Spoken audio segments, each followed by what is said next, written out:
Everything about you is scandalous. She put a hand to the back of his head and pulled him down to deepen their kiss. Now who's distracted? She projected telepathically and never lost a beat with her tongue. You really want to know what I was thinking? He pulled her up so she straddled him on the leather chaise. Oh, your dick's telling me that. He broke their kiss with a chuckle and stared up into her knowing gaze. Are you sure I wasn't hard before you walked over? She pushed up one of her dark eyebrows. Her lips twitched at one corner. We're discussing Afótama business. How the hell do you find that arousing? Personally, I find it quite stressful. That's not what's turning me on. He grabbed her hand, kissed it, and gently rolled her off his body. Do tell, she said aloud. Tessa's cousin and aide strode into the room and closed the heavy wooden door behind her. Perfect timing. Tess sighed. He winked at her. Nadia propped her hands on her hips and looked at the three of them in turn. As always, she wore a neck-to-toe black ensemble. Even without the leather she so often favored, she cut an intimidating figure. She was the epitome of a modern Viking woman. It wasn't just her shockingly red hair, her confident posture, and her fondness for bladed weapons. She cared deeply about her family, her clan, and their history. She would fight for any of those things, and had already done so on occasion in the few months since Tess became queen. Nadia was born into her rule, to be aid to her cousin, just as Tess was born into hers. What did I miss?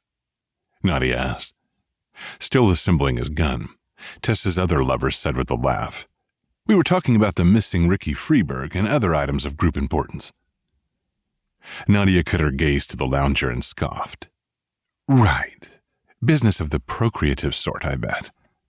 I'm surprised you didn't join in, Ollie. If you hadn't arrived when you did, I would have gotten up and played lookout. Right. Lookout. Is that the secret code word for watching? He grinned broadly. Shit.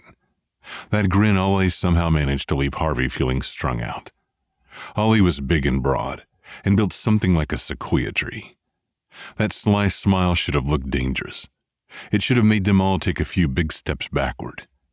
It made Nadia groan and mutter, Ass. It caused Tess to whistle her appreciation. It made Harvey pull a pillow onto his lap, and not for fear the other man would see the state of his cock, but because he half caused it. He'd been causing Harvey distress from the moment they'd met, and only some of that was due to their oppositional claims to the Queen. They'd agreed to share her because it had been not only by the Queen's request, but also the will of the gods. Questioning the whims of Old Norse gods was rarely a good use of energy. You know I'm just pulling your chain, Nadia, Ollie said. I wouldn't have let them get too busy. Oh, honey, that's cruel, Tess said. Ollie shrugged. It's daylight out, baby. You know people are around. Besides, you probably have a couple of meetings scheduled for this afternoon. Never stopped you before. She cut a side eye to Harvey. Either of you.